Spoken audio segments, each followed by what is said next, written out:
Hi friends, welcome to Telugu defence news. Imagine చేసుకోండి, మీరు ఒక ఫైటర్ జెట్లో ఉన్నారు, చాలా హై స్పీడ్తో వెళ్తున్నారు. అయితే సడన్గా ఏదో తప్పు జరిగి ఫైటర్ జెట్ డ్యామేజ్ అయింది, డేంజర్ అలారం మోగుతుంది. సో ఎస్కేప్ అవడానికి మీ దగ్గర కొన్ని సెకండ్సే టైం ఉంటుంది. ఇలాంటి సిచ్యువేషన్లో మీకు ఉన్న ఒకే ఒక్క లైఫ్ లైన్ ఎజెక్షన్ సీట్. రీసెంట్గా డిఆర్డిఓ ఆ టెక్నాలజీని సక్సెస్ఫుల్గా టెస్ట్ చేసింది. ఈ టెస్ట్ అనేది రైల్ ట్రాక్ రాకెట్ స్లెడ్ అనే ఒక స్పెషల్ సెటప్లో జరిగింది. సింపుల్, ఒక టెస్ట్ రేంజ్లో రైల్వే ట్రాక్ ఉంటుంది. అయితే దానిలో ట్రైన్కి బదులు రాకెట్తో ముందుకు వెళ్ళే ప్లాట్ఫామ్ ఉంది. ఈ రాకెట్ పవర్డ్ ప్లాట్ఫామ్ని సైంటిస్టులు రియల్ వరల్డ్లో ఫైటర్ జెట్ ఎంత స్పీడ్తో వెళ్తుంది, ఎజెక్షన్ టైంలో పైలట్ అలాగే జెట్ మీద ఎలాంటి స్ట్రెస్ ఉంటుంది అంటే ఎంటైర్ సిచ్యువేషన్ని రీక్రియేట్ చేయడానికి ఉపయోగపడింది. ఈ ప్లాట్ఫామ్ 800 km/h స్పీడ్ని రీచ్ అయింది. ఇది టాప్ బుల్లెట్ ట్రైన్స్ కన్నా కూడా డబుల్ స్పీడ్. ఫైటర్ జెట్స్ నార్మల్గా వెళ్ళేటప్పుడు దాదాపు ఈ స్పీడ్స్తోనే వెళ్తుంటాయి. ఎంత స్పీడ్తో వెళ్ళేటప్పుడు చిన్న మిస్టేక్ కూడా లైఫా డెత్ అని డిసైడ్ చేస్తుంది. అందుకే ఎజెక్షన్ సీట్ అనేది పర్ఫెక్ట్గా పర్ఫామ్ చేయడం చాలా ముఖ్యం. టెస్ట్లో ఫైటర్ జెట్స్ లాగానే ఈ ప్లాట్ఫామ్కి చాలా హై స్పీడ్ ఉంది, కాకపోతే టెస్ట్ మీద ఫుల్ కంట్రోల్ ఉంటుంది. సో ఎజెక్షన్ సీట్స్ లాంటి వాటిని టెస్ట్ చేయడానికి ఇది పర్ఫెక్ట్.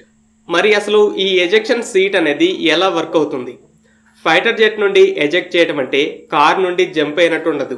సెకండ్స్ వ్యవధిలో కొన్ని కాంప్లెక్స్ యాక్షన్స్ అనేవి సీక్వెన్స్లో జరగాలి. ఈ సీక్వెన్స్లో ఒక్క స్టెప్ రాంగ్ అయినా కూడా పైలట్ లైఫ్ అనేది డేంజర్లో పడుతుంది. ఫస్ట్ స్టెప్, పైలట్కి పైన కెనాపీ అనే గ్లాస్ టైప్లో ఉంటుంది కదా, ఆ కవర్ అనేది ఇన్స్టెంట్గా బ్రేక్ అవ్వాలి. నెక్స్ట్ ఇమీడియట్గా సీట్ అనేది ఎక్స్ప్లోజివ్ ఛార్జ్తోనో రాకెట్ మోటార్తోనో పైకి ఫైర్ అవ్వాలి. అయితే జెట్ అంత హై స్పీడ్తో ముందుకు వెళ్తున్నప్పుడు సడన్గా పైకి జంప్ అవ్వాలంటే ఎంత హై స్పీడ్తో పైకి వెళ్ళాలో ఆలోచించండి. అయితే బయటికి వచ్చినంత మాత్రాన సేఫ్ అని కాదు, స్లో డౌన్ అయ్యి సేఫ్గా కిందకి తీసుకురావడానికి పారాచూట్ ఓపెన్ అవ్వాలి. ఫస్ట్ గ్రౌండ్ మీద టెస్ట్ చేస్తే సైంటిస్టులు ప్రతి డీటెయిల్ని రికార్డ్ చేసి ఏవైనా ఇష్యూస్ ఉంటే సరిచేసి ఫైనల్ ప్రొడక్ట్ పర్ఫెక్ట్గా ఉండేలా చూస్తారు. డిఆర్డిఓ ఈ టెస్ట్లో కెనాపీ యొక్క ప్రతి మూమెంట్, మిల్లీ సెకండ్స్లో సీట్ ఎజెక్ట్ అవ్వడం, పారాచూట్ డిప్లాయ్మెంట్లో ప్రతి స్టేజ్ని క్యాప్చర్ చేసి అనలైజ్ చేసింది. ఈ స్వదేశీ ఎజెక్షన్ సిస్టమ్ ఎగ్జాక్ట్గా డిజైన్ చేసిన విధంగానే వర్క్ చేసిందని ప్రకటించింది. ఇది ఇండియాకి బిగ్ అచీవ్మెంట్. ఎందుకంటే కేవలం కొన్ని దేశాలు మాత్రమే ఇలాంటి ఎజెక్షన్ సీట్స్ని డెవలప్ చేయగలిగాయి. యూకేలో మార్టిన్ బేకర్ అనే కంపెనీ ఉంది. ఎలాంటి ఆర్గ్యుమెంట్స్ లేకుండా ఈ ఫీల్డ్ని మార్టిన్ బేకరే డామినేట్ చేస్తుందని ప్రపంచమంతా యాక్సెప్ట్ చేస్తుంది.